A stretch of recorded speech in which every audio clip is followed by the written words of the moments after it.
Okay, here we are. Short story long. Pia Arrobio. Oh, you did it. I did it? Yeah. Welcome. Thank you for making this happen. Of course. I read your article in the New York Times, Thank you. which is massive, right? Like, are you like really pumped? You don't seem very like, I don't want to say not excited, but like those type of things don't really get you like super fired up? No, Or the New York Times thing is it was unbelievable. got it. I got that was like a cold email from the writer to my general info email address from the website. And it said, I posted it the other day on my Instagram. It said New York Times, New York Mag writer wanting to do looking to do a feature on Pia. And I just sobbed. Really? Yeah, and I wrote her back right away. And I was like, what do you want to meet? Do you want to meet for coffee? Like, what do you want to do? And we went to some restaurant and talked. And I kind of told her the weird, very long story of like high school graduation to now. Yeah. Which I don't, she didn't like ask me anything. She didn't have to ask me shit because Yeah. I was like, and then she was just kind of flabbergasted.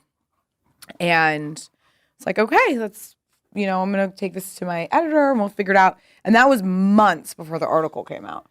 And then all of a sudden, then she was like, maybe the New Yorker, maybe New York Magazine, or wait, now the Times wants it. Wait, I think it might be style section. And then it was like, it has a chance to be the cover. I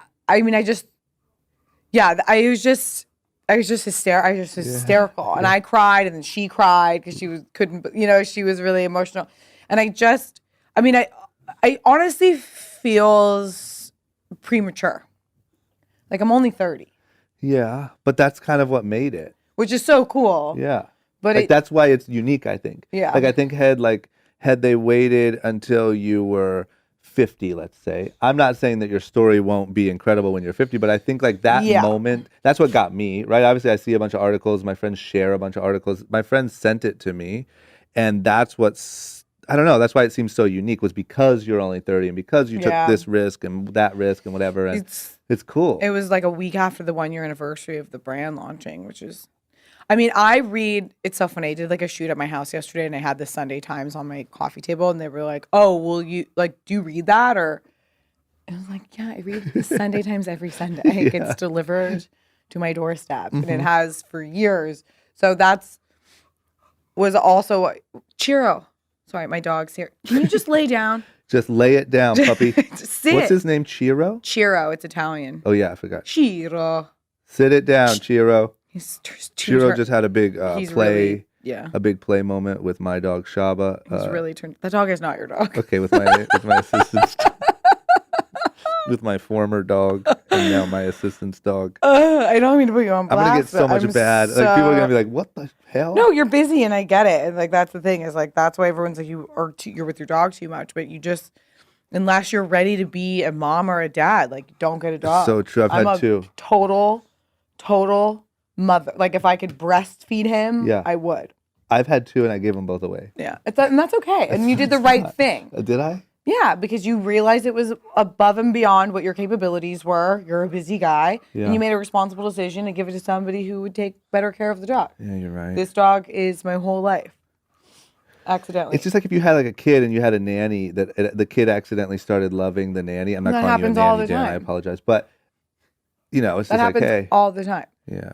Like I never. But if it was a human, you'd have to just get rid of the nanny. But since it's a dog, you can just sort of say, yeah, that's fine. Maybe you should make sure that you're not impregnating anyone anytime soon either. Yeah, that's probably a good move. So that's how it went down from like a lunch. Like you went to a lunch? It was an email. We went to like an afternoon. But I'm saying like the interview was done. Yeah, and then she started writing it, and then when she got a press go from her editor, we went and had like another coffee. And, we'd been chatting back and forth. And then she came to the party. I had like the 1-year anniversary party and woke up the next day to it just being like on my doorstep. It's just like I was rushed home from that party to go to sleep as soon as possible. So I could just like wake up. Yeah, it was really unbelievable. And it was cool to see her at the party because she, had spent however many months working on it. And then she was like drunk, like, you know, not drunk, but had like a couple cocktails. She was like, this is what I was talking about in the article. Like, look at all these people. Like, look at this. They, like, all these people showed up for you. Like, you said there was going to be a cool party, and like all these people came, you know, and it was like, never was wearing LPA, and it was really vibey. And that's cool. That's a really cool moment. Those are the type of moments that, like, I think you only get a handful of in, like, I was a really career. emotional when at the beginning, and now I was really emotional. I'm just an emotional person. Yeah. And I also didn't think I would like amount to anything. So when these things happen, I'm just so grateful and thankful, and I get very emotional about it. But I am doing a lot of things on the back end of my life. I know that I do seem like very nonchalant about a lot of it, but that's just because I just want to be like if you don't lay down, I'm going to give you away. You're about to have a second job. Send him to Danny. It's perfectly fine. He does a great job. I just want to be, you know, I'm 30, which is obviously still very young. Yeah. But the next decade of my life, I'll be 31 in November, like, I want to grow into like a graceful, well-rounded adult. Yeah. And LPA is amazing, and it's my child and the best thing that's ever happened to me. And now I'm kind of like, okay, you know, where do I want to go from here? Because now all these other opportunities are coming to me. And I don't want to be famous. Yeah. I don't want to have a shit ton of followers on Instagram. I don't want to be like popular. So what I've done is like I moved to Venice, and I live like a very quiet life, and I don't go out a lot. I cook a lot. I've been like doing a lot of decorating and like reading and like a lot of hot yoga. And I'm learning how to meditate. And I spend every Sunday with my family. I just, you know, and I'm trying to think of the best way to transfer all this energy into things that are really good. Yeah. And then how to have like a really long career, knowing that brands that are popular like mine probably have like a 5-year span. Yeah. You know? So. And it depends. I mean, I don't know. Who knows? But I have to be prepared for that. Yeah. You know what I mean? Like, because all of this like fluffy cool stuff, it's going to go away. Yeah. And I also think I was telling someone this yesterday. I want to Fight Club Instagram really bad. And I want to delete it. I want to break into the Instagram office. But you're so interesting. And I want to delete it. And I want to see what everybody fucking does. Because you just hate what Instagram is doing, like, to I think world. Instagram is a beautiful platform. Yeah. I'm so thankful for it. But I also think, like anything, it's stifling. Like, I wish that there was a numbers rating for, like, intelligence and charm and ability to have conversation with other people. Yeah. And, like, the ability to, like, hold your own in a room with people who are smart. Like, I was telling my niece the other day, I was like, if you read about things, you have things to talk about with other people. Yeah. And you look good bringing that up. Here's my question. Do you think that concept is lost on like super young people? It is, right? They don't read. Or are we just old and bitter? Are we old and bitter? It's like a rare kid that I see who's like doing creative shit with their hands and like reading and taking it upon themselves to educate themselves. But do you think that this is how our parents felt when like we were young and playing video games? Yeah. So it's all my dad gets really pissed when I go home and I'm on my phone. And I'm not even on my phone that much. Like, I've created very healthy boundaries with my phone. It's not allowed in my bedroom. But like, my dad is straight up like, he'll look at me across the table and be like, are you fucking kidding me? Yeah. Like, you come here once a week. I want to catch up with you, and you're on that fucking phone. Yeah. None of those people are here. Yeah. And I'm like, oh yeah, you're right. No, that's good. But I just wonder, is it relative or is it worse now than it has ever been? Well, I just think my major concern, and listen, you can get a lot of great information on Instagram. A lot of news transfers really fast through that programming. So I get it. But I just think, and girls will always be like this. There's always going to be like just a thoughty percentage of women, always. Yeah. But I just think that like I get really nervous about girls who care about being really popular on Instagram with something that is tangible and can be deleted. Yeah. And I'm worried about a large group of people having no actual skill set, no actual craft, no actual ability to hold their own in a room or have like a proper human interaction very well, or just like jobs or a 401k or retirement. Yeah. Or really anything but a popping Instagram. Anything but a popping Instagram. But here's my question. Don't you think that a lot of your brand's success has been from Instagram? It's only been from Instagram. But look at my Instagram. I have under 100,000 followers. How many does the brand have? Just hit 100.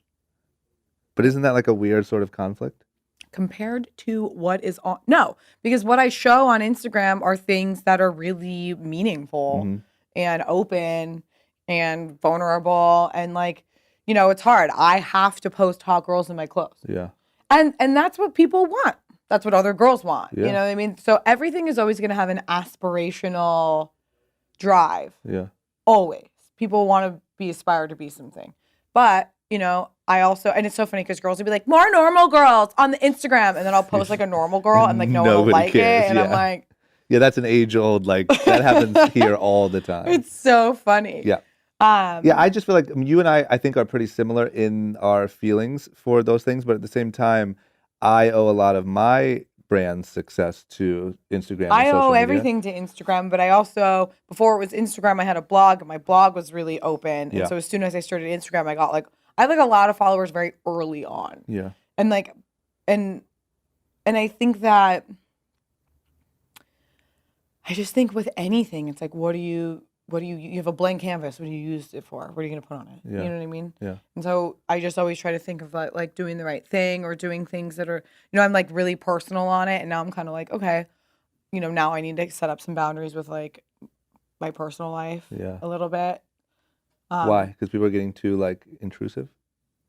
No, it's more so just with like my love life. I think that like that's something that should be like very private. Yeah. That I no longer will talk about. Did you used to talk about it? Yeah. A lot. And then I'm single. That's also just like this thing that girls started. I was to be careful with things that like I do that like might. I just think that like this, it's just the whole like, oh my God, I'm single thing is just kind of like at this point, it's like a little sad. Are you still single? Like yes and no. Okay, you don't have to get into it. But my point is, so that's not the reason why. It's just because you don't want to keep reiterating. I think that people date message. people. Like I remember, like I had like an ex-boyfriend who would like we'd be in a fight and he would like post a photo of us on Instagram, and I'd be like, "Word, are you fucking kidding me? Yeah. We're in a huge fight. I don't fuck with you right now." Yeah. And he'd put like a photo of me being like so pretty and silly on his Instagram, and I was like, "You're painting a picture about our relationship that is so fake, and you're not practicing with me in real life." That's a huge problem. It's a huge problem. But that's so normal. Like and then people use Instagram as like a tool. And then I started dating someone a couple years ago who's like really important to my life who is against all of that. Yeah. And he was like, I don't need to make our relationship like a trend or something cool. And it's like you use our private moments to like get likes on Instagram, and that's not cool. Yeah. And for a minute I was a little irritated because I just wanted to show that I loved someone and tell the world that I was taken by this person, and it violated his boundaries, and now it makes sense. And now when we're together, I'm like I won't even like allude to being around him because our moments are so special together, and I don't want them to be viewed by strangers or judged, or I don't want anyone to know. You know what I mean? It's nice when it's special. Yeah, I get it. And now in a world where everything is so out there, it's like, what do we have left? Yeah. You know what I mean? I get it. It's just a weird world. Okay, so let me do this because I always do this on this podcast. Where did you grow up? Pasadena, California. And you are the youngest of 5? Yeah. It's a mixed family, half siblings. Got it. How old is the oldest? 50. Currently? Yeah, she's really pretty too. She doesn't look 50. It's crazy. My sister. That's crazy. So did you have like, I mean, I guess just like tell me my dad had, my dad was a football player at USC. Mm-hmm. His first wife was the president of athletics' daughter at the time. She was like the most beautiful woman. Married her, had 3 kids, played professional football, was kind of like doing that. He played for the Vikings, so he was like kind of going back and forth, and then he got clipped and his knee like exploded. Yeah. And he went back to USC. They had married dorms at the time, and he lived at the married dorms with like my sister and went to dental school, became a dentist. So he had 3 kids. Then when he and his wife were broken up, my mom was going through a divorce, and she was his secretary at his office, and he pulled her into the office and told her he loved her. That's and she amazing. was like, totally not into you. It's like a and movie. He was like, all right, you can like find another job. And she like couldn't find another job. And he kept on being like, I love you so much. And he was like so handsome and charming. And and it worked. And then he was like, I bought us a house, and like, here's a ring. And she was like, fuck, like, I gotta do this. How do you know that story so honestly? They just tell you, they've always told you that? Yeah, my mom was like, he bullied me into being with him, and he's just like a big. I just picture him like just being like this, such like a man, being like, you're mine now. Yeah. Like, 'cause she was so beautiful. He was and she was like petite, this like chic, petite Danish woman. And she was like going through divorce. She had a son, my brother Spencer, who I love more than anything. And then they combined all these. So there was 3 boys and a girl, like from 12 to 20 in a house. And then they had me like a year later. Crazy. Did you ever have, Jesus Christ. Dan, sorry for a mess over here.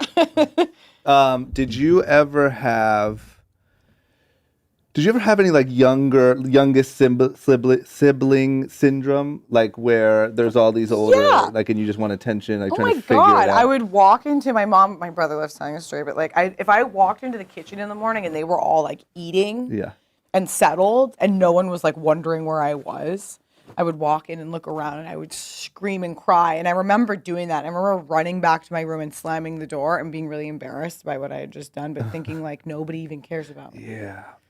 I just think that's a huge thing with like that affects your trajectory in life, right? Is like the youngest, the oldest. I think that like where you fall in your brothers and sisters has a lot to do. Of course, middle child syndrome. Like, sorry, but it's a real thing. Yeah. You have to like. I mean, we had an interesting blended family. I was challenged a lot. They didn't, you know, a few of them didn't like me. Really? Yeah. Like why? Just because? You know, it was like I'm a physical product of a divorce. Yeah. You know, so I think that was really hard. And it wasn't until I developed a personality. I mean, and then imagine like, you know, your dad gets a divorce, marries this beautiful girl who worked for him. Yeah. They have a little girl who's like a goddamn princess. My mom had wanted a girl her whole life. She prayed every day for me. And then like and so it's just, yeah. It's a fucking annoying. Yeah. You know, and I completely get it. And then it wasn't until they realized I was like a well-rounded young woman that was cool and smart and worked hard and all that kind of stuff that they started being like. I remember my brother Jeff like it was yesterday. I was at his house and he's like a big jock. He's so cool. He's like a really big jock. He is like worked in financing and like he played football. I went to SC. He's got like a flat screen outside by his barbecue. He drinks a lot of beer. He's like super handsome. He has a beautiful wife. They live in La Cañada. Yeah. And I remember he was listening to Morrissey, which was like seemed really odd to me. And I was like, "You listen to Morrissey?" He's like, "You listen to Morrissey?" And then he like gave me a beer. We like started singing together, and I was like, "Oh shit! Like you like." We have some stuff in common. Yeah. Outside of like dad and football, yeah. You know what I mean? And then it was like, yeah, and I think, you know, for him, for that brother in particular, you know, he's very money driven and business driven. And so he's always like, you know, what's going on with LPA? And what's happening here? Yeah. What's your margins? How much are you shipping this season? Yeah. Yeah. That's so good. It's like really funny. That's good. It was tough for a minute, you know. Like what we're all really close. What did you do? Like what were you into when you were like 12 and 13? Like skateboarding. Really? Yeah. You would go skateboarding? Yeah. That's amazing. Well, just in my neighborhood. I know, but like with who? Like little boys? By myself. I really loved skateboarding. Like I remember when like Eric Clausen's first shoe came out. I was like super stoked. That's so crazy. Yeah. But I've always been very girly and like a big tomboy at the same time. So that's so incredible. I just can't imagine you like going by yourself. Like, fuck this, I hate this family, and then going and like no, there was no. I would be like, "Mommy," like she'd be like, "Okay, honey, just be careful." I'd be like, "I'm gonna go outside," and I would skate like I had a really steep driveway that went to the neighbor, and then the neighbors had a really long steep driveway, and I would like start mid driveway and like bomb the driveway, and I learned how to turn, and then I would go up and like flip around at the top and come back. It was like you had your own little half pipe. Yeah, it was like a little half pipe, but I stopped when I could never like. When I came to like doing tricks and like doing like an ollie, like I could never ollie. My brother Spencer tried to teach me so much, and I get really frustrated if I can't do things right away, and then I don't ever do them again. Yeah. So makes perfect sense. Yeah. And then what? Like any girly stuff, like girl sports. Yeah. Girl... I mean, in high school, I was like, it was tough on my family because I come from like a really athletic family. It was like on my dad's side that I didn't play a sport, and when you go to like a private school in Pasadena, that's kind of like. So I fucking tried volleyball and I'm just like not that good. And I had like a big butt and jumping was hard. Like I also really didn't like a coach telling me what to do, which is so ironic because my dad was like a football coach for 10 years. And so, but I was like have you seen the movie Rushmore? No. I was Max Fisher in Rushmore. It's basically one of like Wes Anderson's like second film after Bottle Rocket. It's like a really stylized, amazing movie that everybody should see. The Jason Schwartzman plays the main character, and it's about this kid Max who goes. I think I have seen it. Max Fisher. He goes to this private school, and he's poor. He's like the poor kid that's there on scholarship, and he never goes to class because he's the head of every club at the school, and they keep on trying to kick him out, but he keeps on figuring out ways to stay. And I was like that at my school. Like I had like you had to have above like a 3.5 to be on like ASB, and I didn't. I had like a 2.9 or something. School was always really hard for me. And my principal, who was so close to Sister Celeste, she was like, I don't know how to tell you this. Like, you can't run for student activities director. You have to have, and I was like, there's got to be a way around this. And so she's like, I guess you could sign a petition or get a petition. And I got a petition going and had every teacher in the school sign it. And it worked. Yeah. Because up until senior year, unless you do it for the whole school, you do it for your class. Yeah. And that didn't have those rules. So from freshman year through my junior year, I voted student activities director. And I was like, this is what I've been waiting for my whole life. This is the meaning of life right now. This is like, for me, the meaning of life. And I had my own board in the hallway, and I would put like all the activities that were happening that day, and always a really meaningful quote, which is a big deal. I did the news in the morning on the TV. I'd make people laugh. I would always be late. I'd be like eating my cereal, and people would laugh. And then a teacher would come in and be like, that's inappropriate. You need to set a better example. I'm like, it's funny. That's so good. Yeah. Were you into any like fashion stuff then or no? Yeah. I worked at a boutique. Yeah, dude. Fuck. Oh my God. Like, as soon as I got my license, like I would rip. As soon as I got my license, as soon as Cynthia Smith, who was like one of my best friends, she worked at Vogue for a long time later. As soon as she got her license and we could leave Pasadena and drive the 45 minutes like Beverly Hills or Hollywood, we were out. And I remember like I don't have like a trust fund or anything like that, but I remember that my mom had snuck some of my Christmas money into like an account. And I was like, I remember one day being like, do I have money? And she was like, what do you mean? And I was like, where's any money that's mine? Yeah. She was like, go get a job. And so I did. And then I remember being like, but where? I know that you've taken some money at some point. She was like, okay, I have this, there's this account. And I just went and like pulled $300 out, which for me was like so much money. Yeah. And I went to Ron Herman and I bought like CNC California tank tops and I'd buy that. And then it was just like, and then it was like, I have to have that. And like that shit is tight. And I would go to, this is when there was boutiques and cool stores. There were so many cool stores and so many cool brands. And I would go to like Madison and Planet Blue, and the racks were like, they couldn't even merchandise the racks because they were so many different cool things. And every brand had like a cool label and a cool story. And you didn't have Instagram. You had to like go and find these things. Yeah. And the clothes had to be good because it didn't matter. Like my clothes are great, but they're not like, people are like down for the lifestyle and the vibe behind it. That's why they buy my shit. It's not like you don't even fucking touch it before they buy it. Yeah. They see it on the internet. So there was these things that like the fabrics and the colors and everything was so, it was a dream. And so I had a job from the time I was 12. 12? Yeah, I worked at. 12 was at the boutique? Yeah, my mom's friend's boutique. Jesus. And then I worked at a high-end boutique in Pasadena called Elisa B. And then I was a hostess at the Arroyo Chop House in Pasadena, which is like the really fancy steak restaurant. And how was that? It was sick. It was like all my parents' friends would come in. And really? Yeah, and it's a really expensive place. So people wanted really good service, and I had to look people in the eye and shake their hands and curl my hair and wear my nice dress. And I'd have enough time to go home from school and like shower and do my hair and put on my fancy dress and get there and do the whole thing. Yeah. I mean, I made a lot of money there because I made a percentage of the tips. That was all the money that I saved. So I'd spend that money, but then I saved up a bunch of cash there and like bought my furniture when I moved to New York, like all my like IKEA furniture. So is that when you started saving? Like everything else was just spent on clothes instantly, or no? Yeah, and then as soon as I went to New York, I blew all that like to decorate my place. I just started saving. I'm not even kidding. Like last month. Yeah. because I finally got like enough money to where I could pay, I like paid off my debt, and then I put the rest of it in savings. Yeah. I don't want to, and I got my mom a car. You got your mom a car? I give her like the down payment, and the first few months I paid for it, and then I got it on my credit. Is that the most incredible feeling ever? Yeah, it was insane. What'd you get her? Honestly, though, the best feeling was taking her. I got like 7th row seats to the Paul Simon concert, and those were expensive. My best friend, and her husband got them, and they couldn't go. And they're like, "Do you want to?" And they know how much my mom and I love Paul. My mom's a huge Simon and Garfunkel fan, and they were expensive tickets. You know, they were like, and that was better than the car. Yeah. You surprised her, obviously. I was like I had to call my dad and be like, "Mom, I'm taking mom out." Yeah. And you can't get mad about it, and you can't call a bunch of times. You have to just sit at home, and I'll make sure that like Jeff or someone comes and brings you dinner, or like I'll have dinner there for a Postmates. Like I'll just was like, we're gonna go have fun. Yeah.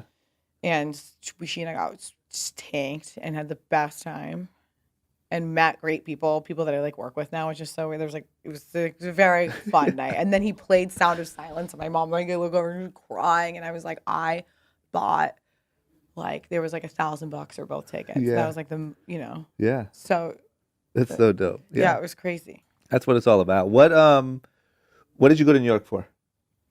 I went to Parsons. That's a funny story. Phil Spector got me into Parsons. Yeah, tell me that. That was in the article, right? He used to come into the Trap House because he lived in Pasadena. A lot of like chic people live. No, dude.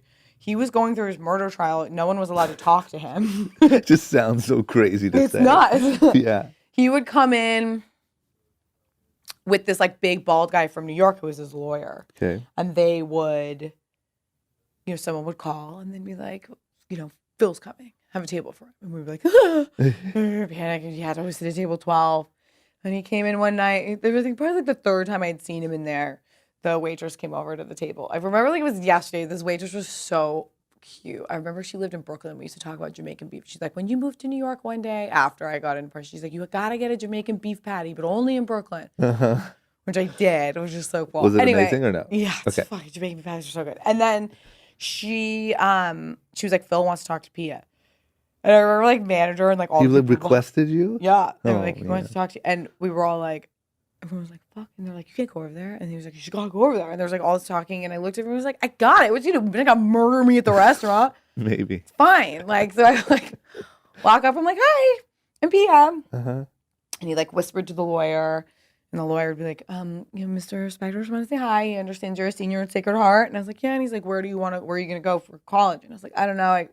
Everyone in my family went to USC pretty much. Or not a lot of people in my family went to FC. My dad went there. And, a lot of my friends were going there. But, like, I didn't get in first semester. And that was really hard. They were trying to make it, like, an Ivy League at the time. So they were being really gnarly with GPA acceptance.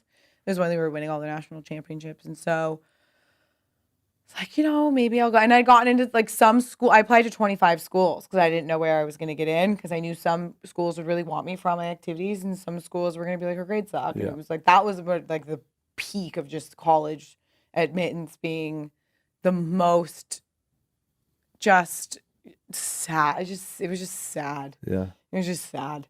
Because I'd worked so hard and I was like also just like a good person. Yeah. And there's, and some people are really academically inclined, but they're just kind of like, you see these people, they're just kind of like washed over. Like there's nothing there, but they're really smart. Yeah. And I would look at those people and be like, I have so much more to offer. Yeah. Like, but I think that's like the fundamental like issue with the whole thing. So I knew I'd end up where I belonged.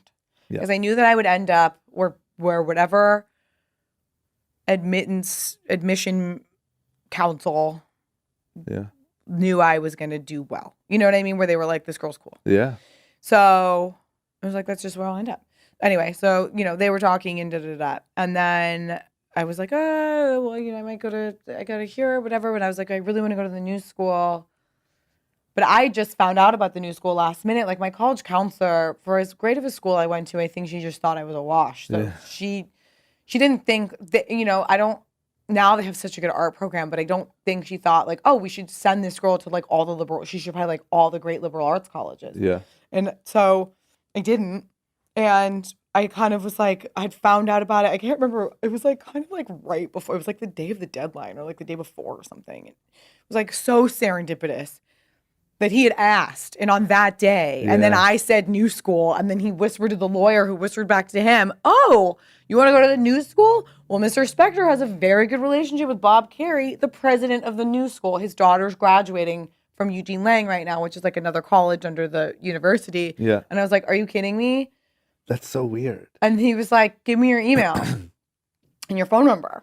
And I did. And the Bob Carey's assistant called me the next day, June Cutler. What the hell? And she was this woman who was like she was older. She was an older woman. And for some reason, she and I hit it off and talked about like our similar fathers and a similar upbringing and cried. We talked for hours on the phone. Yeah. And she was like, honey, just get your application in the next couple of days. I got it. And I was like, okay.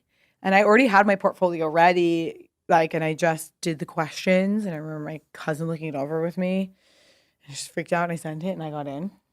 How crazy. And I was sitting in the driveway at my parents' house. We went to brunch on a Saturday. I remember what I had for brunch.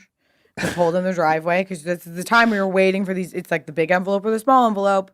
It's that moment. Yeah, and the big envelope came from the new school. And I'd never had any desire to move to New York City. Yeah.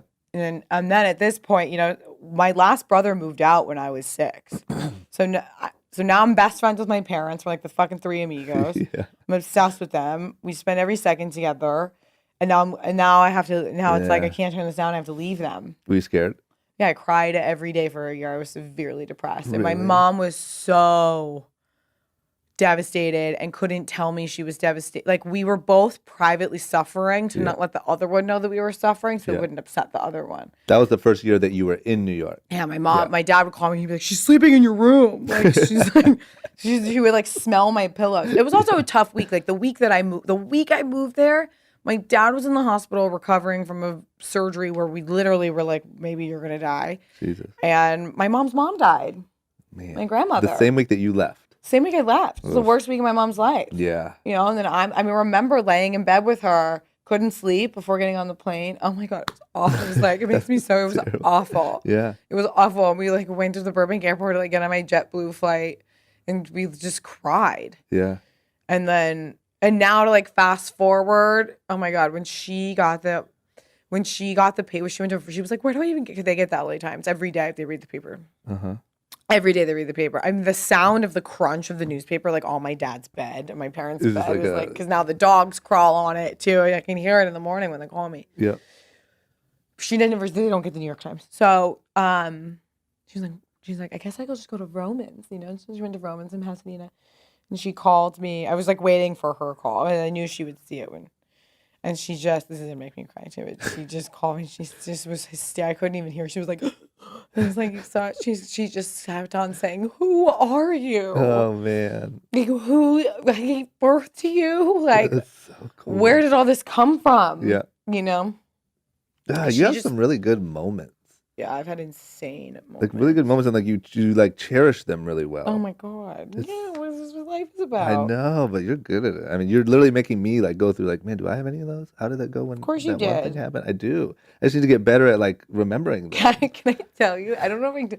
Robin Big was my favorite. Really? Robin Big.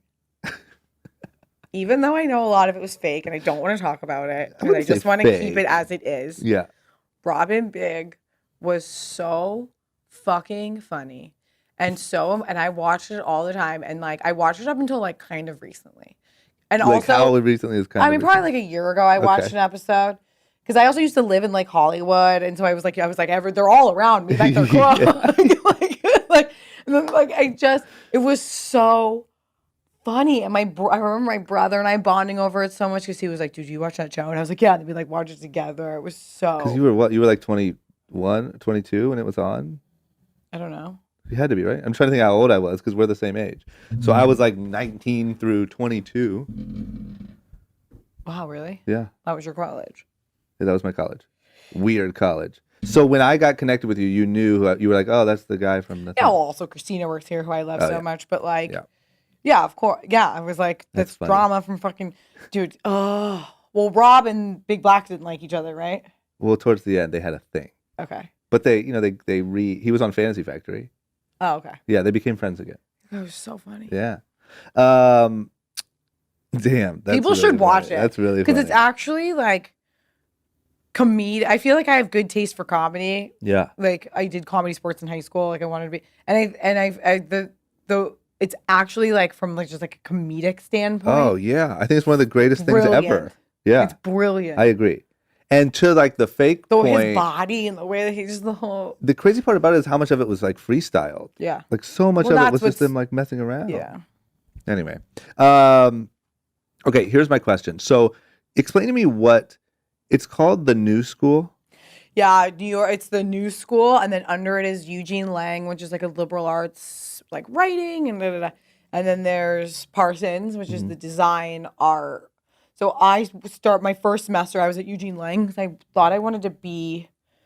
I didn't know what I wanted to do. So I knew that the New School would be great because I could do a lot of things, right? So I took like a lot of writing classes and like marketing classes, photography because I've always been into photography, and then I found this program my first semester at Eugene Lang that was at Parsons called Design and Management. That's where I met Heron Preston, and I were both in design management together. Got it. And you basically kind of build your own curriculum. It's business and like liberal arts. Got it. So I took insane classes. It was so cool. I'm still connected to one of my professors there who now like works at the Met, like in the, like doing all their fashion shit. Yeah. She was always. I mean, Parsons is a really hard school to get into. Yeah. The teachers are all unbelievable. Jessica Glasscock, she's so fucking cool. Yeah. She taught a class called The Death of Cool. That was like what type of unbelievable, like trends? How Levi's started. Yeah. And now looking at us and being like, that's why you fucking wear Levi's. Yeah. You don't know shit about why you're wearing those pants. Yeah. And that is why cool isn't cool anymore. You know what I mean? Because you saw that somewhere else. You don't even know so it was like so cool. Yeah. So I wrote my thesis for that class. I wrote on like the moto jacket. Got it. You know, I mean, It was a flight jacket, and then it was like when men came back from the war, they felt this like camaraderie, so they would wear their flight jackets, and a lot of them got into motorcycles. They could like band together, and then it like turned into a motorcycle jacket. Interesting. And now girls and now I make them for $1,500 and sell them on Revolve. So is that what you'd say? Like you found your sort of like lane in life? Like you went there kind of being like, I think I'm into this type of shit. And then you came out. I remembered I just remember being like, okay, cool. Like here, like I took like a product development class, and I remember just being like, okay, there's moments in these classes where my heart pounds. Yeah. And like, that's cool. You hear my dog snoring? I do. I love it. I hope it's coming in on any of the microphone. So cute. Look at the little ears. And then my first like aha moment was I produced a photo shoot on my own. I had a friend who was a photographer who lived across the street. She was older than me. And she was like, I'm not getting the work I used to get. Like, I used to get these big, like, you know, this is when photographers were photographers and you really wanted, like, the Urban Outfitters campaign. And, like, she'd been getting all that work, but, like, wasn't. And this is when blogs were out. And her blog was all personal work. And her personal work was, like, she had been following these, like, metal kids in Rhode Island. And they were amazing photos. But it was of metal kids in Rhode Island. They were very masculine. It was them skating and partying. And then she started taking photos of, like, Dustin, that's how I met all these skate kids. Like we used to kick it with Dustin, and she would like take sick photos of like Dustin and all the like piss drunks kids. And I was like, you know, I remember looking at her. We were like smoking cigs in my apartment when I was young, and I was like, if I was a producer, or if I was just Urban Outfitters, and I wanted someone to shoot a campaign that made girls look beautiful in clothes, I wouldn't hire you because your work is very male oriented. Yeah. Why don't we do a photo shoot with like pretty girls? And like put it on whatever. And so I put together this photo shoot and like just reached out to like my network and got like Harley Vera Newton, who's like a big deal. Like all these girls who now are like a big deal. Yeah. And this like sick French stylist who I used to like drink at the bar with, who really liked me. And I was like, dude, I gotta pull it. And I got everyone to do it for free. Yeah. I got a studio for free. I like Googled what a call sheet was, or figured out how to put that together. And it turned out great. And I was like, I could do this. Because I work better in moments of chaos. Yeah. And that was kind of like an aha moment. Yeah. I just feel like a big question that I get a lot is like how you find, I think a lot of these listeners are like super hungry. How do you get there? Yeah. Like, well, how do you find your thing?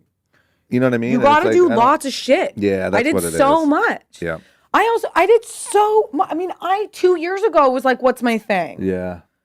Yeah. Like, you know what I mean? Like it just, when you work really hard and you take chances and you put positive energy out into the universe and you're genuine about it, like God will give you back. I'm not even like such a God. Like I'm not like a Jesus freak and I'm not like a God freak, right? Like I don't go to church. I grew up going to Catholic school my whole life. Yeah. I believe in the Virgin Mary and I believe in God and I believe in the devil. Yeah. And if you don't believe in those things, it doesn't matter because it's still like a cosmic energy. Yeah. You go towards the light or you go towards the darkness, and that's just scientific and you can't argue with it, right? Correct. So like the law of positive attraction is real. Yeah. So things have come to me in moments where I've released bad energy, like got out of a bad relationship. As soon as my ex and I broke up, everything started happening because I was miserable for 3 years. Yeah. And felt really uninspired and felt like I wasn't good enough and felt like I didn't want to lap him and like put myself in a weird position. And then all of a sudden it was like, oh wait, like all this hard work does pay off. Yeah. And it's, I think everyone needs to have like a little bit of humility, but also you got to put yourself out there a little bit and show like people. It's like, doesn't matter if you're cool. Doesn't matter if you have fucking cool shit on Instagram. Can you take a photo? Can you write? Are you good? Like, what's your thing? Yeah. What do you do? Yeah. What am I going to trade you money for? Yeah. You know what I mean? Yeah. Like my assistant who works with me is the most talented angel, and he's so quiet and loves his family and is so pure talented, and he works very hard for me because he loves me, and I do so much for him because I love him, and it is a beautiful working relationship, and I will do anything to help him for the rest of my life until he's like set up. Yeah. Like even if it means him going away from me. Yeah. You know what I mean? Like, and it's because I respect him. Yeah. And so that's like, I have a hard time. I mean, I'm really in a weird place with all this stuff because girls DM me and email me all day long and they say, hi, I'm a social media influencer. Oh, man. I would love to promote you on my platform. I have X amount of followers. I'm going to be traveling and it would be great to get the clothes before I leave. Yeah. Here's my rates. And I'm like, and so sometimes I respond and I know that. And it's like the girls who are like the real, I don't know, I don't like the word influencer, but whatever it is, like those girls, the girls that we work with Revolve, those are the hardest working, most business oriented, like Miranda Hewitt and the Bikini a Day girls, Tasha and Devin, like those girls work so hard. Yeah. They run their own businesses. They see an opportunity. They start a business, and so that's where I don't want it to be like where I'm one-sided with this because I'm not. It's a person-to-person situation. But I think we've all lost a little bit of sight of, having like a real craft. Like there's no craft. I mean, America's not like a craft. America's not known for, in Italy, they make cashmere and you know what I mean? And like Turkey, they make fucking beautiful rugs. Like countries have tangible, beautiful things that you like. Yeah. It's what your craft is. We have famous people. And we have famous people. Yeah. And that's why Donald Trump is our president. Yeah. 100%. You know what I mean? Yeah. No, I get it. I could go on this stuff for hours. But yeah. So I just feel a responsibility to obviously like sell my clothes. The clothes make me so happy seeing girls in the clothes. Like, dude, someone the other day, like crazy things will happen. Like I'll go to a wedding and like a bridesmaid will be in LPA. Not even know. Those things make me sob. Yep. They make me so happy and they make me work so hard, and I'm like, this is gonna happen forever. I can't stop crying. Yeah, I picture you just crying all the time. I cry so much. Yeah. I cry so much. Yeah, I cried already today. I also just really PMSy right now. But so that makes you extra cryy or no? Yeah, got it. You've met a girl before. What? Yeah, but I thought it just like makes you angry. What? Who have you dated? Very angry chicks. Oh. Have you ever dated a girl that just randomly starts bawling because she's PMSing? I feel like they're always mad. I should probably cut this out. I'm going to get shit for this. But like, I feel like it's just always like bitchy because you're PMSing. Not crying. I was like a little... You came in at a good time. Yeah, I mean, no, mine for me is more crying. I got really angry on the drive here because I'm frustrated with something that's going on in my personal life. Yeah. And then the traffic was really bad. Yeah. And then the parking structure was closed. Yeah. And then he peed and he stepped in it. And there was like all these little things that happened. And this immense anger grew inside of my gut right before I walked in here. And I This is also the difference between like a elevated person and not. I'm like working very hard on being an elevated person. Yeah. I took a deep breath and I practiced and I was like, you're so blessed. Yeah. Why are you mad about anything? Did it work? Yeah. And I was like, get your shit together. Yeah. You ungrateful brat. It's just hard. I'm trying to get better at that stuff too. I mean, I that also exact I've been on phase of my birth control since I was 15. Yeah. And I just went off of it. So for the first time ever, I'm like feeling all this. I'm feeling my feeling. Yeah, that has to be weird. It's weird, but it's also like, you know, that's, I think with anyone, like not being over, I am really trying to hard. Jesus rubbing his butt on your leg. I'm trying really hard to not be, you know, and everyone should just don't overreact. And whether you're, you know what I mean? Yeah. I'm huge on the same thing. It's just but hard. You seem like a very level person. I'm pretty level, but I'm also trying to get better at that stuff, right? Like I'm trying to actually use it. I just don't think that I like crazy overreact. I'm not crazy emotional. And if I do get emotional, like I keep it to myself. Like I don't lash out.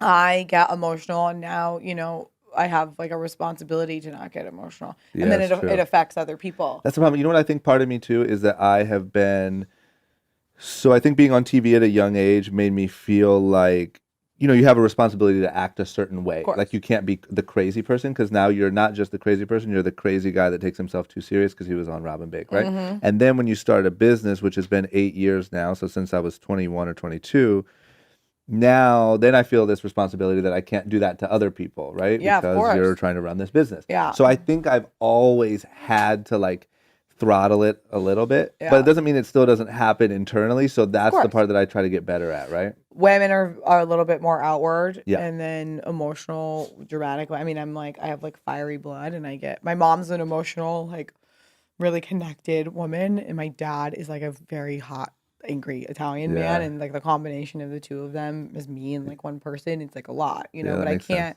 I have to, even with just like my relationships, you know, have to be like accountable for that. And then now also, you know, I do this talk called I Heard She's a Bitch.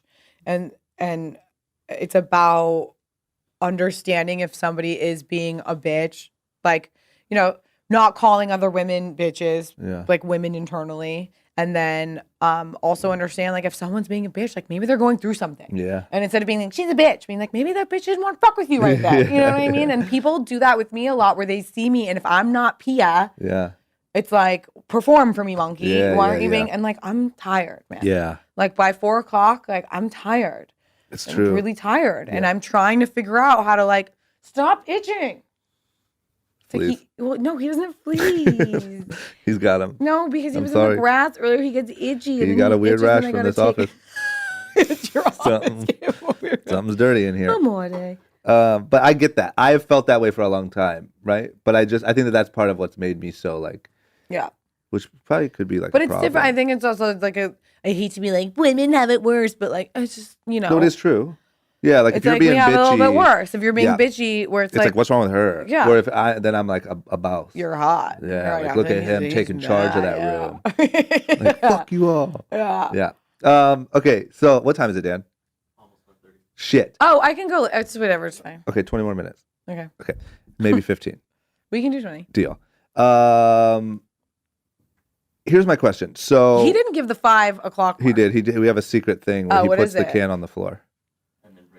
So that it doesn't distract you. Because he used to like do things like this, and like people would be like, "What? What did I say?" You would make eye contact and just, what's going on? Yeah. That was really chic. I like your guys' little thing. Yeah, that's our thing. My baby boy. So my baby boy. I love that because that's what, like I said, people ask me all the time, "What do I do? I listen to your podcast. I do this. I do that." But I don't know what my thing is. But it comes to you, right? So I did everything. Like my favorite job ever was being a waitress. Yeah. Ever. Wait, why? Oh my God. I thought you were going to say, when I read that in your story, I thought you were going to say, like, that was the most miserable time of my life. No. Why? Oh my God. I worked in this hole-in-the-wall Italian restaurant called Mangiami in New York. Uh-huh.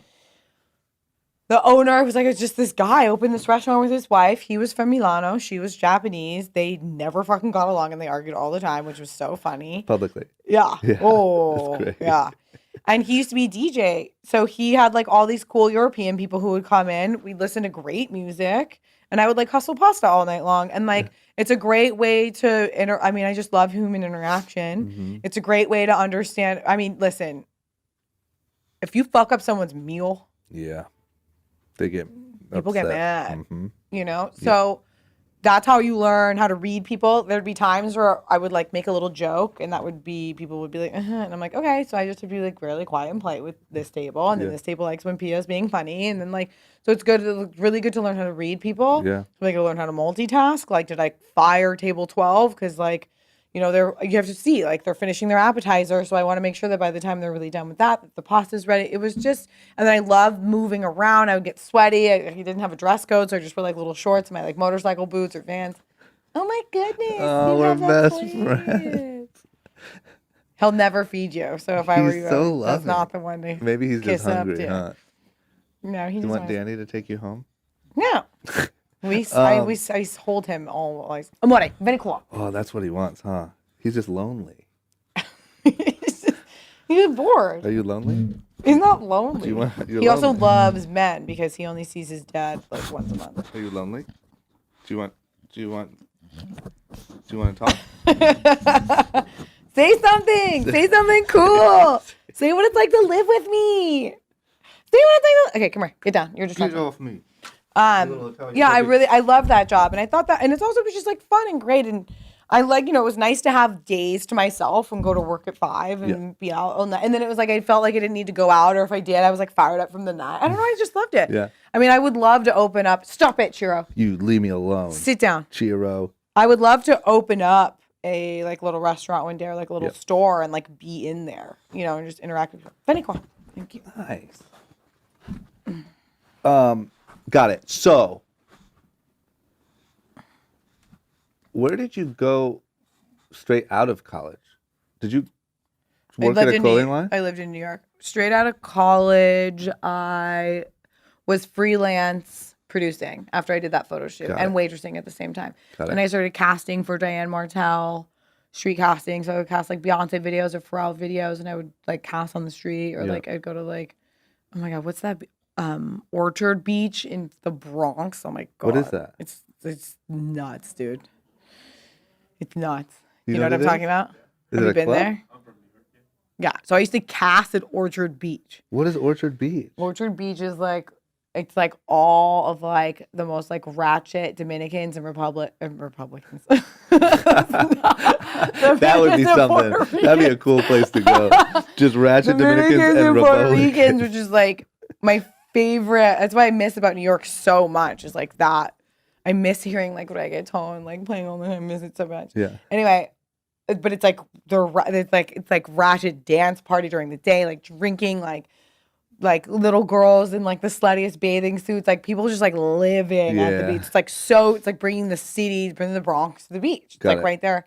So I would cast up there, which was like so cool because like, you know, like Dominicans and Puerto Ricans are the most, what I just think are like the most beautiful people anyway. And then there was like being in New York, like was all these like insanely beautiful, like mixed people. Yeah. And they would like breed these children that like grew up in the Bronx who were like so beautiful looking. And that at like a young age had crazy cool style. Or just like, you know, I grew up white in Pasadena.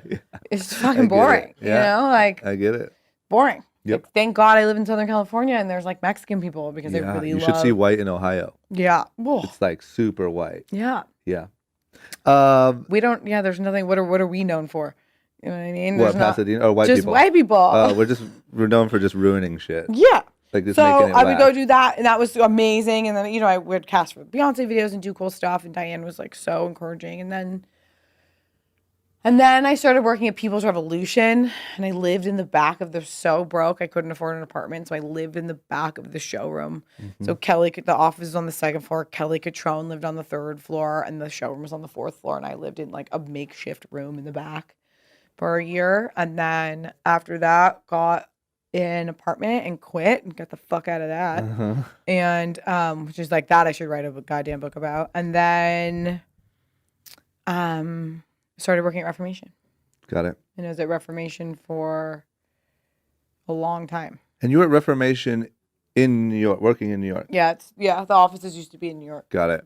And what was your first job there? Designing? They like wanted me to do in-house PR. Really? Yeah, so I would like kind of do stuff, but then it was like we would open stores and it'd be like, oh, can I like help paint the stores? Like I really like physically doing things, and then would help like throw the parties, and then the owner would be like, "Oh, do you want to like style for the?" So I would like style for the e-com shoots, and then it was just like, "Oh, do you want to do this? Oh, let's do this. Oh, let's do this." Like da da da, and it just became a lot. Stop itching, Please. and then I just eventually went, and then she was like, "Do you want to sit on a design meeting with us?"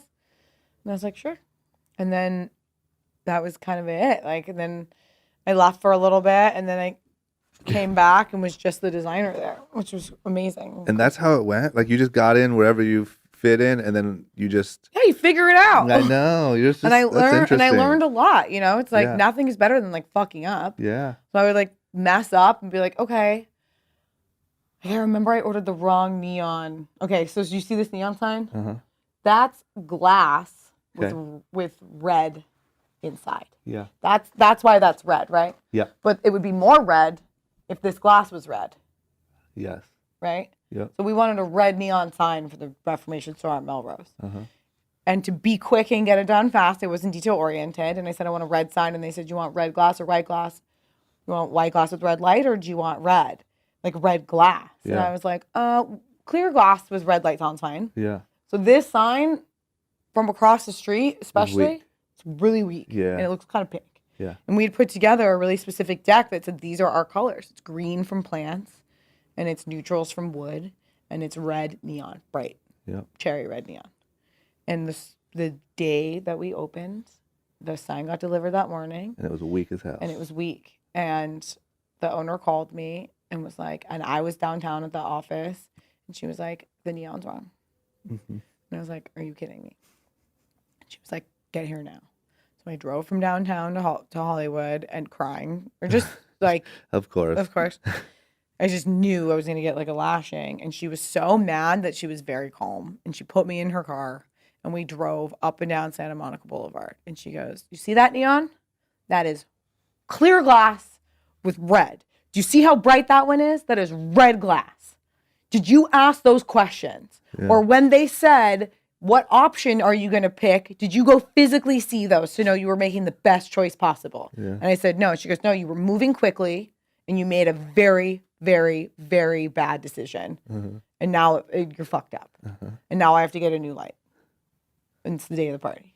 It's not right Mhm. because you weren't. And so that's like also where I get nervous with people, again, with Instagram and stuff. Like, these are the things that you need to learn. Yeah. To be really detail oriented, to make decisions that are well educated. Yeah. You know what I mean? Like, not just like hypothesize what's going to fucking happen, but be like, oh, okay, like, I don't need to make an educated guess. Like, I can go actually see these, what's better. Yeah. You know what I mean? Like, take the extra time to make sure you're doing the right thing. Yep. It's like, and I had a girl who worked with me for a minute that like would just guess all the time. I don't know, I guess. And I'm like, I'd be like, whoa. And I'd be like, God, I used to do that. Yeah. I'd be like, don't make a guess. Yeah. Because here's the thing. If a dress comes back and it's not cute, I'll cancel it. Yes. But like, if it's a little bit late and really awesome, we can sell out. Yeah. So just take the time to make it better. Yeah. And if it's not good enough, it's not about hitting a deadline. It's Yeah. about making sure that you're hitting the deadline in the best way possible and coming up with the best solutions to problems. Yeah. But you only learn that from Fucking going up. through it. Yeah. Yeah, you got to do. I mean, some people are. My sister Timmy's an angel. He's never fucked up. I don't think he's had to do those things because he's like that already. Yeah. You know what I mean? He's very detail oriented. He's really organized. He's very chic. He's just Perfect. perfect. Yeah. And and some kids are born like that. But if you're not, you better work really hard. Yeah. What so tell me the story about you were working at Reformation and you were gonna go work at Zara. Yeah, I had when I got out of this like big breakup during our relationship, Zara had been reaching out to me and on like LinkedIn. Yep. And I didn't, I'm in a relationship with somebody that was really serious I really like, I want to get married and have kids more than anything. Yeah. So having that serious of a relationship and being kind of that close to that, I was like, I didn't want to even take the interview because I didn't want to be like, wait, may have us have to make that decision. Yeah. And then I also thought if I did get it and he was down, like I don't know if we're like, I was at an insecure place in our relationship. And I was like, that would be irresponsible. Yeah. For me to like move to another country with somebody like, I'm not even sure, like we're in a Yeah. bad place. Mm-hmm. So I ignored it. And then when we broke up for real, they reached out again very seriously. And they're like, we want to fly you here Or we did a Skype interview. The Skype interview, and they're like, all right, we want to fly you here.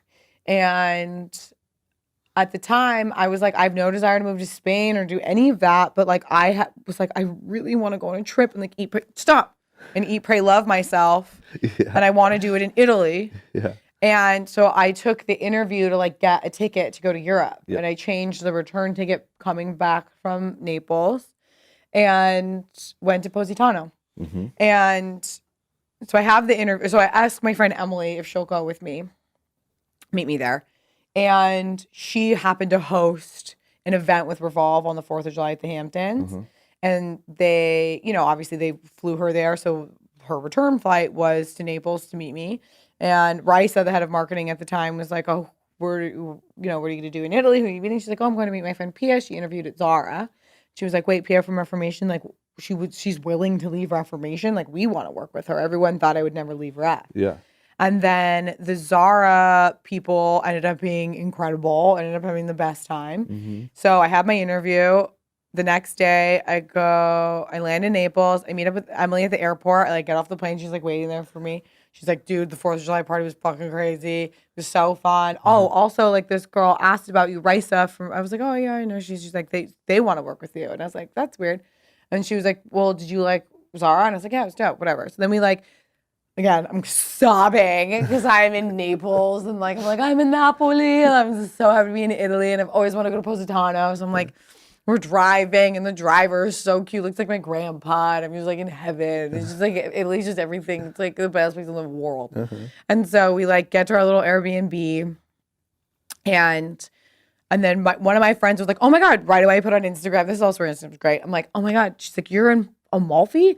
Dude, in Positano is Shea Black. My friend John Franco owns it. You got to go down there. So we go down. I like find out who this guy is. He's like, I'll take care of you the whole trip. Thank God, because I didn't realize how expensive it was. I had no money. So he's like giving us pizza. So I'm sitting down eating a real Italian pizza in Positano for the first time, drinking an Aperol Spritz with my friend Emily, and Zara calls and they said, you have the job. And I was like, oh my God. So again, we're sobbing. I'm like, I'm moving to Spain. Like, this is insane. I can't believe it. And I was like, at that time at Reformation, I was like, I just don't, I didn't know what I wanted to do. There's not that many fashion brands in LA. I literally was like, I have no future. Yeah. I'm so tied to Reformation. I'm kind of good at a lot of little things. I'm not really good at one thing. Where could I even go? What am I going to do? I literally was like, do I start a creative agency? Do I just start a casting company? I had no clue. And now I'm going through a breakup and I'm heartbroken. And I was just in a shitty place. Yeah. And then that happened. And then I get back from Italy and I meet up with Raisa. Oh, I accept the job. So they start working on my visa. And I meet up with Raisa. We go meet for a drink. And she was like, okay, whatever. She's like, I've been following you for a long time. We're like, oh, you did a Reformation. Like, I think you're really funny. Like, I love your Instagram. I know we've never met, but like a little bit about Revolve, da-da-da. We have this like apparel company we started. We have like a lot of in-house brands. And, they're doing really well and we want to expand. And she's like, we want to give you a brand. We want to make you the creative director of a brand for us. Sobbing. So you started sobbing. Yeah. Damn it, I knew it. I got in my car and I called my mom and I was like, I was so hopeless 2 months ago. Yeah. Or a month ago, weeks ago. And I have 2 insane options. Yeah. And for a month, I didn't know what I was going to do. And I went to like every psychic and tarot card reader and therapist and asked everyone who I respected what I should do. I remember like going to John Buscemi's office and being like, what do I do? Yeah. I just went to like everyone's office. I was like, what do you think? And, it's fairly interesting. Yeah. A lot of people said, go move to Europe. When else are you going to be able to live in Europe, and have that experience? Amore mio, stop it. Cheer up. So what eventually made the decision was that I love my parents a lot. And I never I was scared I was going to meet, and my mom was scared I was going to meet someone in New York and have to make a decision about. Now it's like I got really scared I was going to meet somebody in Europe and have to make a decision between like Europe and California. Isn't that like a girl's dream though? I mean, well, that's the person that's in my life right now is not from this country, so it ended up being like the same thing ended up happening. But they're here or no? Here, yeah. Okay. But that's, and so it was just like so ironic. But I just thought to myself, okay, I'm not I'm young, but I'm not super young. And where do I want to settle? I don't want to meet anyone that's going to take me super far away from my family. And then also, what's the end game? It's always to be a creative director. But then I was like, but maybe like I'm not good enough yet. Maybe I need to work a little bit longer. Maybe Zara will make me a little more you know what I mean? Like maybe that's meant to happen later.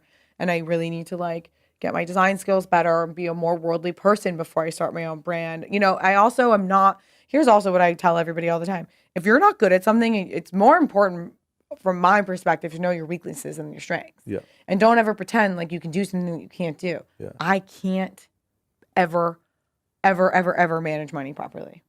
I can't manage money. I can't put information into an Excel sheet. I'm not super detail oriented. Yeah. So for me to do production and financing on a brand would never happen. Yeah. And I would fail miserably. So to work for a brand that had all those things built in and that was like a system and to do all the things that I do that I know I'm really good at. I do all the photo shoots. I design all the clothes. I pick the models. I do all the events. I do all the social media. I do every newsletter. I do every Instagram caption. Like all those things. Everyone's like, oh, you got handed a brand. I'm like, really? No, I didn't. Well, everyone's going to have their like thing. I do all the stuff that I know I can do that if I even started a brand on my own, I would hire other people to do, you know, but and I'm not like that whole getting funding and like, you know, I had no money. So I didn't even if I got like I didn't have enough money. I was paycheck to paycheck up until recently. Yeah. So it's not even like I could find funding and take that time off. Yeah. I would have to move into my parents. Like for me to start a brand on my own, I had to move into my parents' house, literally borrow money from them to like eat food. They'd have to pay for my car. Yeah. And I'd have to like find funding and then hope I didn't fuck all that up. Yeah. So it'd be terrible, nearly impossible. It'd be impossible. So how did you decide? Was it just sort of a combination of all of these things? I just thought to myself, like, you know, it was a combination of all those things. And then I said, okay, if they, you know, it's just contractual things. If I can get X, Y, and Z and if I can, you know, have complete creative control and all that, then totally. And they were like, oh yeah, no, 100%. Yeah. God, it's so cool. Yeah, it's really cool.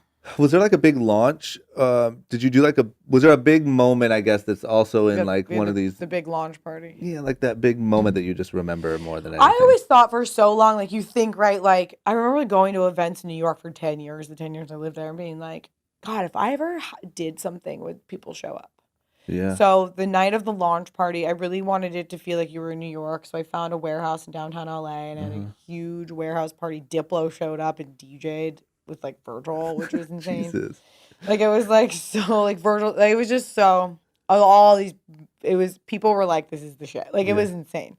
My sister was there wasted. My niece is there wasted. Like Diplo was playing. Like I'm on stage with Virgil Diplo, which was in the New York or the LA Times the next day, which was like so cool. Man, everyone showed up, and I showed up an hour late, and I honestly I threw up a little bit before I got there. Because of being nervous. Because I was so nervous and everyone was just, Jen Atkins sent me like a hair goes in my hair and like these people sent me makeup and I'm like, oh my God, I'm in the hair makeup with this thing. And like, I'm in the car with like Aaron Watson, who's one of my best friends, and like my girl Ashley, and we're like, it was then like Emily Kay. And it was just like everyone was there. And I look up and everyone is fucking raging, like raging on this huge rooftop. It looked so dope. There was a line around the corner. People couldn't get in. And it was like family friends and like people who've known me since I was 18 and then like weird famous girls that I don't know who people were freaking out over. And like everyone was in the clothes. Yeah. And it was unbelievable. How long ago was that? A year ago, August 11th of last year. Cher's birthday. Oh, man. And the first year was really successful. I mean, it said the numbers in the article, right? I didn't even know that number. That's really good. I mean, for year one, it said $5 million. I'd been like adding up a little bit in my head and got to like 3 and was like, that's good, right? Like, I don't know. It's huge. But it's also like, here's also the thing. This goes away if the clothes don't sell. You know what I mean? Revolve does a really good job at listening to their customer and making exactly what their customer wants. So it's not like I have like everyone's like, oh, you're fucking good. I'm not. Yeah. My sales were not what they thought they were going to be for the first year. My sales just got good. Yeah. So yeah, sure, there's that number there, but like, ask me what the cost was on all the fabric. Yeah. You know what I mean? And the amount of people it took and the shipping and like. It's still big. And I still think you can't underestimate, like don't make it too magical, right? Like there's definitely magic involved and definitely there's like trends involved. And if it goes away, it goes away. True. But you also have to take into consideration like what it is about you that made Revolve even attracted to it, and then what makes the customer attracted to it, and then, you know what I mean, and like maximizing that. There are a lot of brands who have been around for a lot of years and made a lot of money. You know, it's not all a flash in the pan. No, I'm lucky. Yeah, but you're doing something special. Yeah. I'm excited to see where LPA goes, and there's also like other things that I'm like working on the low that I think are going to be like really good and important that are exciting too. I have a responsibility to use like whatever platform I have. Obviously, it'd be stupid not to capitalize on it, but I'll only capitalize on it in a way that like is like really smart and changes things and makes people think. Yeah. And I have like a few ideas for that I'm really excited about. So let me ask you this, because I got to let you go so that you don't miss your trainer. What time is it, Dan? Shit. Okay. Let me just text him. He's No. Last question, and then you can go. I already worked out. What? That being said, like you seem really connected to sort of like your general. Is that all right now? Yeah. What the fuck? I have my captions on in case people make a mean caption, so I can delete it or block them. Oh, your notifications. Notifications. I mean, I'm only On notifications all of your for Instagram posts if anybody writes. Yeah, anything that people write on the brand, and I go, I am my personal. If anyone says anything mean, they get a full. Either they get a rebuttal, or if I can tell they're not worth it, they get a delete and block. That doesn't give you anxiety? Nope. Gives me more anxiety seeing a fucking comment that's been there for 3 days that's like, you're a fat whore. And then I'm like, oh, my mom saw that. God damn it. I literally, all of my notifications are creep off unless my phone rings. I'm sure people say, you also have a shit. How many of you have 1 million followers on it? Yeah, but like, it's not like. I have 90. Not even. So, you know, like the most You probably captions, get more comments than I do, though. No, this last thing I posted got 100 comments. Yep, I get like 120 on a good day. I'm also And a lot of people calling me a fat whore. A lot of people calling you a fat whore. I get a lot of that. Okay, here's my last question. Am I a fat whore? No. And we're done. Like, what do you think? I know you don't have to get specific because I know that you said you have plans and whatever, but like when it comes to like the grand scheme of Pia's life. I want babies. Okay. That's it. That was my question. No, but like what's your like what do you think the grand sort of plan is? Like, is it, and I don't mean to get too lofty. I don't know because I didn't. Like, but is it always clothing or do you go into other things? My end game? Yeah, like just like paint me the picture of like my end game is like I'm living on like a ranch in Cross Creek in Malibu, and I have like a really chic store that sells like really beautiful home goods and like a perfect sweater, and like I have like a beautiful little family, and then I host beautiful dinner parties at my house all the time to like support this like really cool store that I have. That's my like end game. From now until then, for the next few years, a lot of other cool things are gonna happen that are more like Pia and not clothes. Yeah. But it'll all tie back to the clothes, of course. But like, I just have like ideas for things that are important to me that are gonna happen that I can't talk about. That's really cool. that I find out about tomorrow, actually. Really? Yeah. Well, it's gonna happen either way. I'm gonna text you tomorrow and say, "Are you sobbing? Yes or no?" Yeah, literally tomorrow between 2:15 and 5:15 will be a major. Oh, I'm gonna text you. Major, pivotal, epic. Really? Yeah.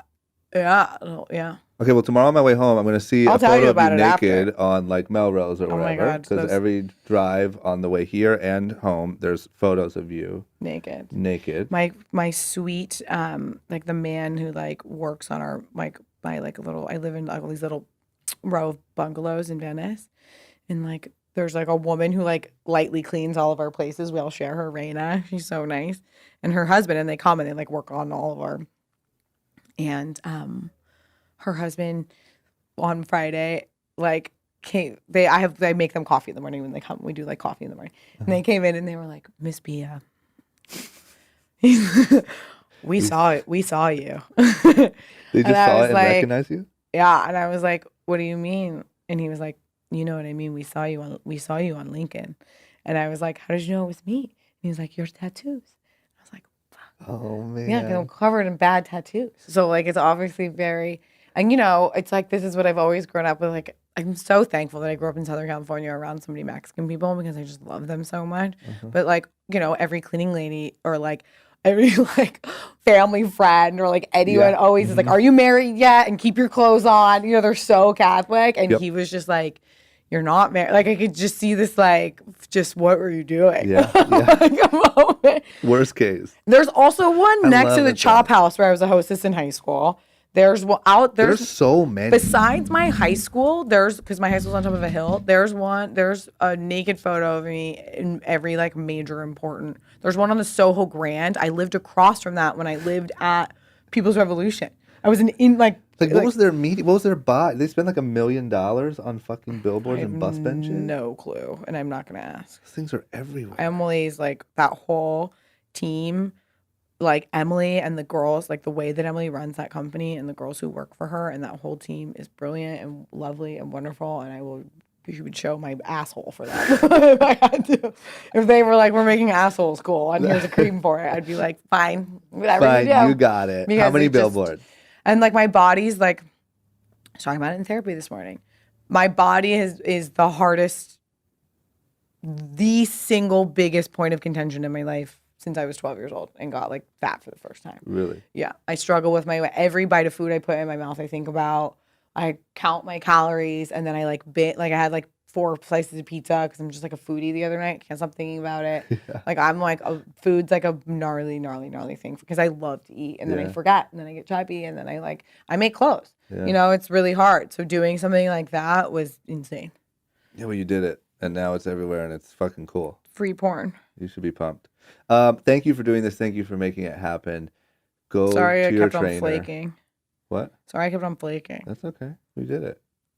Now we go up on Wednesday. What day is it today? Thursday. Cool. All right. Thank you so much. Thank you. Bye. Bye.